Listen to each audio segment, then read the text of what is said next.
The Tampa Bay Buccaneers were defeated by the Carolina Panthers today with a final score of the Panthers 21 and the Buccaneers 3. 3 total points for the Bucs today. This means that the Panthers move on to a 2-5 record. The Buccaneers fall to a 3-4 record. I believe they still have the lead in the NFC South, and this is the second week in a row that the Buccaneers have lost to a team that had one win prior to facing the Bucs. Not good at all. This team has really hit rock bottom in terms of where they are in the season right now, and it is absolutely inexcusable at this point in the season. Let's talk about this. So the Panthers recently just fired their head coach. They have an interim head coach right now who does have previous head coaching experience in the past, but they just fired their head coach. They are down to their third string quarterback due to Baker Mayfield and Sam Darnold dealing with injuries. They just traded away their star running back, the best player on their offense in Christian McCaffrey, and they traded away their number 2 wide receiver in Robbie Anderson. So fair credit to the Panthers in terms of PJ Walker, Donta Foreman, Chuba Hubbard. Those guys stepped up for the Panthers in this game today, DJ Moore as well. And yes, the Panthers do have a very bright, very young defense that has some good pieces here or there. But the Buccaneers scored only 3 points in this matchup. Absolutely, inexcusable. And that's where I want to start. Let's talk about this offense. Tom Brady, 32 of 49 today, 290 yards, no touchdowns, no picks, 1 sack.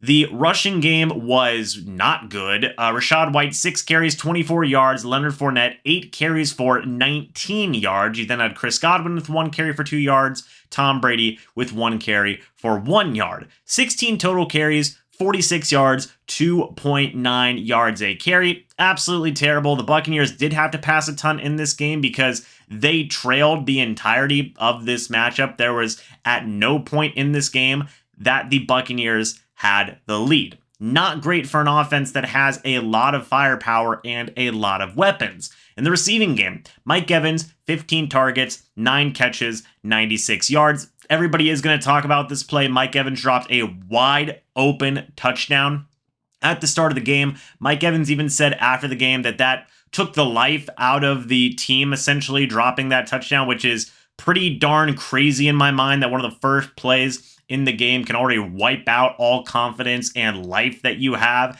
as a team throughout the remainder of the game. But point being, Mike Evans did make a mistake. It's a very rare mistake, but you absolutely hate to see that. It kind of continues this trend of some of the better players that the Buccaneers have on this offensive side of the football just not being able to perform in certain situations and just having a couple of mistakes here or there that can really throw the momentum of the game onto an entirely different side of, the momentum swing. So Cade Otton had a decent game, 5 targets, 4 catches, 64 yards. Chris Godwin, 13 targets, 7 catches, 43 yards. Russell Gage, 5 targets, 4 catches, 39 yards. Then you had some other guys with catches. Keith, 1 for 18. Kyle Rudolph, 1 for 8. Rachaad White, 1 for 8.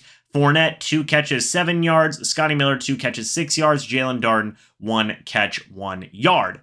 Now, this is, a decent day in terms of passing, but again, as I said a moment ago, you still have these issues with play calling, playmakers not being able to be put in the best situations, not being able to, really have a complete game. Guys are still making mistakes here or there that throws off momentum, throws off what this team is doing in terms of play sequencing, play calling, and everything in between. It's not been a great thing to watch so far, and this offense has been clunky and ineffective, point blank, simple as that. They are not producing. I want to talk about the offensive line real quick. Luke Gedeke was not the starting left guard for this game. It was actually Nick Leverett for a little bit. And then right before the end of the first half, the Buccaneers decided to put Luke Gedeke back into the game over Nick Leverett, even though Nick Leverett was doing a decent job. That was a really weird, in my opinion, foolish decision by this Buccaneers coaching staff, something I made a note of there. Donovan Smith had a little bit of a tough game. 2 false start penalties, got absolutely cooked on a pass rushing rep by Brian Burns, but it is Brian Burns. He is a very, very solid pass rusher, one of the best young pass rushers in the game today. But besides that, the offensive line did hold up relatively well in certain situations. One thing that, again, was just incredibly confusing for me is, why did you decide to sub out Nick Leverett, even though you gave him the start to begin the game, and then you decided to put Luke Gedeke back in? Nothing against Luke Gedeke. He's a young rookie, and he is still certainly learning in the NFL, but that was a confusing decision. And it just continues this mind-numbing inefficiency and questionable decisions that we've been seeing from the offensive coaching staff so far this year. And I've said it before, and I'll say it again. From top to bottom, especially on this offense, there needs to be an evaluation of everything, because right now it is not working. I genuinely think that Byron Leftwich is being exposed a little bit as an offensive coordinator without Bruce Arians there. And I'm not going to jump on the train of, oh my goodness, please bring back Bruce Arians, please. But Byron Leftwich needs to figure it out as offensive coordinator. Point blank. Simple as that. He's been doing this for a couple of years now. He should have this figured out right now. We've seen plenty of teams around the league who are doing a lot more with their offenses with a lot less. That is because they have really good play callers and really creative offensive minds in their systems. We are not seeing that with the Buccaneers right now. The running game is absolutely ineffective. It is the worst in the league right now. And the passing offense is incredibly clunky and incredibly inefficient. That's just how things are right now.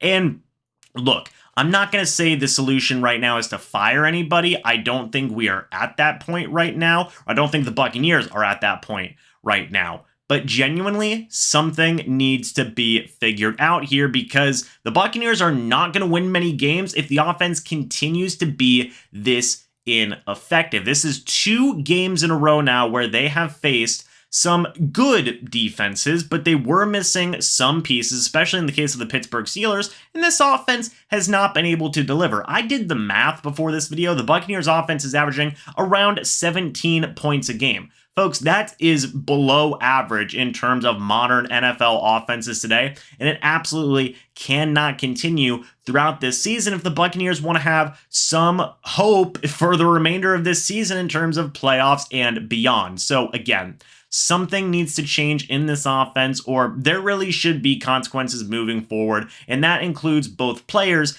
and the coaching staff as well. The playmakers that the Buccaneers have been spending a ton of money on aren't necessarily being put in the best situations. There isn't really necessarily any creativity with this offense, and there's just been a lot of miscues and a lot of inefficiency in this offense. It's been going on throughout the entirety of this season, and something has got to change. Point blank, simple as that.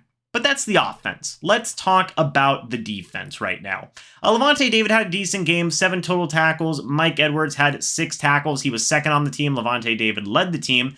Vita Vea, 5 total tackles, 1 sack, 1 tackle for loss, 1 quarterback hit. Devin White, 5 tackles, 1 quarterback hit. Keanu Neal, 4 tackles with 1 pass deflection and 1 quarterback hit as well. 3 quarterback hits today from the Bucs. 1 pass deflection, 5 tackles for loss. Antoine Winfield Jr. had a tackle for loss. Deidrin Sennett had a tackle for loss as well. Still think he's been a very solid role player for the Buccaneers, but 1 sack and 3 quarterback hits. That's another thing that needs to be brought up here. The pass rush has been incredibly, again, I'm going to use this word, ineffective, lackluster, you name it. The Buccaneers pass rush hasn't been able to do too great of a job. And the sack numbers are good, right? Sack numbers are good. But I think, when I say that, I mean the past 2 games. Especially in this game, you faced a Carolina Panthers offense that did not have a lot of weapons at their disposal, and you still couldn't rise up to the occasion. I mean, let's take a look at these stats right now, okay? PJ Walker, the 3rd-string quarterback for the Carolina Panthers. Yes, he has had some starting experience here and there in the past, but at the end of the day, he is the Carolina Panthers' 3rd-string quarterback. 16-22, 177 yards, 2 touchdowns, no interceptions, sacked only once. That's a 3rd-string quarterback for the Panthers. I think that that is pretty inexcusable at this point, given the expectations for the Tampa Bay Buccaneers, and that needs to improve whenever you play lackluster offenses, especially who don't have a lot of firepower at their disposal. The backup running backs who are now replacing Christian McCaffrey, Donta Foreman, 15 carries, 108 yards, and Chuba Hubbard, 9 carries, 63 yards, and a touchdown. The Carolina Panthers ran 27 times today for 173 yards and a touchdown, and that's taking away 8 yards from a -3 DJ Moore run and 2 -5 yard runs from Raheem Blackshear. And yeah, it's just not a good look for the Buccaneers defense either that struggled in this game today. So it's just not good, folks. It's really not good. Shout out to the Carolina Panthers because they really did play a sound game. They were coached up well in this matchup, and they didn't make any mistakes. The Buccaneers didn't force them to make any mistakes. This is another really good example of a team that is able to do a lot more with a lot less in terms of offensive weapons and all those other different types of things. This team failed to step up for the second week in a row in an incredibly winnable matchup, in a very, very winnable game. They were not able to get it done. Brian Burns for the Panthers, 5 total tackles, 1 sack, 2 tackles for loss, 1 quarterback hit. You also had a tackle for loss for Yetur Gross-Matos. Only 3 quarterback hits for the Panthers, but again, as I talked about, Donovan Smith did have a couple of false starts thrown in there as well, which is never good. Really, folks, it's not a great situation right now. The defense right now is playing average, I feel. They've been good in some moments, really not good in other moments. I would say this is certainly not one of their best games of the season in terms of defensive abilities. They're not forcing takeaways. They are not getting the job done in terms of rushing defense anymore. The defense is slipping, and the offense has been non-existent so far. This Bucs team is at a crossroads, right, in terms of what they can do throughout the remainder of the season. And they need to get it together, because if they don't, this team might only win a handful of games throughout the remainder of the year. You could forget about playoffs. You could forget about a deep playoff run. That's the last thing that would be on the Buccaneers' mind. They would be trying to, right the ship in any means necessary, and it has to get done because right now they are really, really, in terms of efficiency and just overall ability, they're kind of at the bottom right now. Can they do it? Absolutely. I think they can. They've got too much talent on this team to, not have a good chance of being able to figure it out, right? But I've said it before and I'll say it again. It's not just the coaching, it's not just the players and execution, it's a little bit of everything, right? From top to bottom, this team needs to be evaluating themselves and they need to figure it out. Otherwise, it's going to be a very, very long season, folks, and it would be a not very pleasant ride throughout the remainder of the year if this coaching staff, if these players can't figure out how to start winning some of these winnable football games. And they've got a tough schedule ahead of them now for the next couple of weeks. You've got the Baltimore Ravens and Lamar Jackson. You've got the defending Super Bowl champion LA Rams. Aaron Donald's in that mix as well. Do you keep Luke Gedeke in that game? I don't know. That was just a mind-numbing decision, by the way, from Byron Leftwich. Why would you do that? I don't know. But you have those two teams next. Then you have the Seattle Seahawks in Munich, Germany, who are another really good example of taking an offense and making the most with what you have. And right now the Buccaneers aren't doing that. I sound like a broken record, so I guess I'm just going to have to wrap up this review here. But folks, I'm not frustrated or anything. Just really disappointed, right? Because the expectations, this team could be 5-2 right now. They really could be. But instead, we have this situation with this right now, and they lost 2 incredibly winnable games against 2 not necessarily great teams in the Panthers and the Steelers. So yeah, it's just disappointing to watch. Something needs to be done here. But folks, let me know your thoughts and opinions about this game down in the comment section below. I'd love to hear it. Thank you guys so much for watching this video. Hope y'all enjoyed. I will see you all in the next video or the next live stream. But until then, and as always, guys, goodbye for now, and go Bucs.